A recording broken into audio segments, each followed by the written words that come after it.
ఆయన అదే దాని వెనక అర్థాన్ని మనందరం అర్థం చేసుకోవాలి సార్. సత్యబాబు మేము కాలేజీ దగ్గర నుంచి బొత్స సత్యనారాయణ చూస్తున్నాం. రాజకీయాల్లో అపారమైనటువంటి పరిణితి ఉన్నటువంటి వ్యక్తి. ఆ జగన్మోహన్ రెడ్డి ముఖ్యమంత్రిగా ఉన్నప్పుడు బొత్స సత్యనారాయణకి ఆ పార్టీలో తీరని పరాభవం జరిగింది.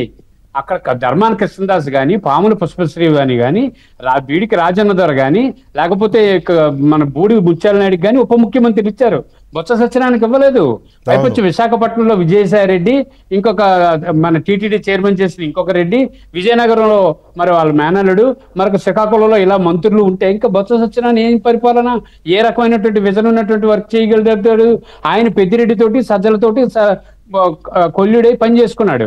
కాబట్టి ఇప్పుడు ఆయన ఏం చెప్తున్నాడు? తప్పు చేసిన వాళ్ళు అందరి మీద చర్య తీసుకోండి అంటే ఆయనకి చాలా కోపం ఉంది. ఆ రోజు ఇబ్బంది పెట్టిన వాళ్ళందరూ తప్పులు చేశారు. ఆ తప్పులు చేసిన వాళ్ళ మీద చర్యలు తీసుకోమని ఇండైరెక్ట్ గా చెప్తే ఆనందంగా ఉన్నది. ఆ ఆనందం కోసం ఆయన చెప్తున్నాడు. ఆయన తర్వాత ఎవరి మాట అయినా జగన్మోహన్ రెడ్డి నేను పరిస్థితి ఎక్కడుంది? ఎవరైనా జగన్మోహన్ రెడ్డికి చెప్పగలిగారా?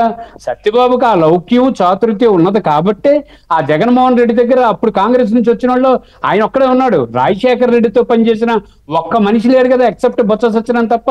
ఆ ఉత్తరాంధ్రలో పనిచేసిన ధర్మాన పరిస్థితి ఈ రోజు ఏంటి? కొనతాల పరిస్థితి ఏంటి? ఈ రోజు ఉండవల్లి పరిస్థితి ఏంటి? రాష్ట్రంలో ఎవరు లేరు, ఒక్క సత్యబాబు తప్ప. సత్యబాబు మాట్లాడుతున్న ప్రతిదానికి కూడా విపరీతమైనటువంటి అర్థం ఉంటుంది. దాని వెనకాతల ఆయన వ్యూహం వేరేగా ఉంటది. ఈ రోజు జగన్మోహన్ రెడ్డి కూడా ఇప్పుడు బొత్స సత్యనారాయణ ఇస్తున్న స్టేట్మెంట్లకి జగన్మోహన్ రెడ్డికి మధ్య కాంట్రవర్సీ నడుస్తుంది.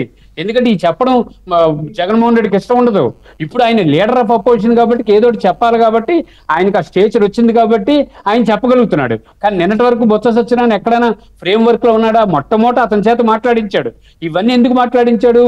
ఎవరి చేత అయితే ఎక్కువ జగన్మోహన్ రెడ్డి మాట్లాడించాడో వాళ్ళందరినీ పక్కన పెట్టేశాడు. ఆ రోజుల్లో మీరు బాగా అబ్జర్వ్ చేయండి. ఏ మంత్రి అయినా సరే, ఇరిగేషన్ మంత్రి మనకి నెల్లూరు మంత్రిని ఏం చేశాడు? మాట్లాడించి పక్కన పెట్టాడు.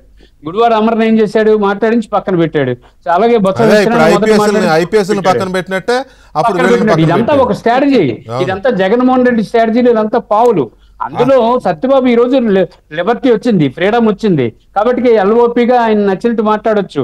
ఆయన వ్యూహం, ఆయన మాట్లాడే వెనకాతల అనేక రకాల ఆలోచనలు ఉన్నాయి. తప్పు చేసిన వాళ్ళందరి మీద యాక్షన్ తీసుకోండి అని అంటే ఇప్పుడు తప్పు చేసిన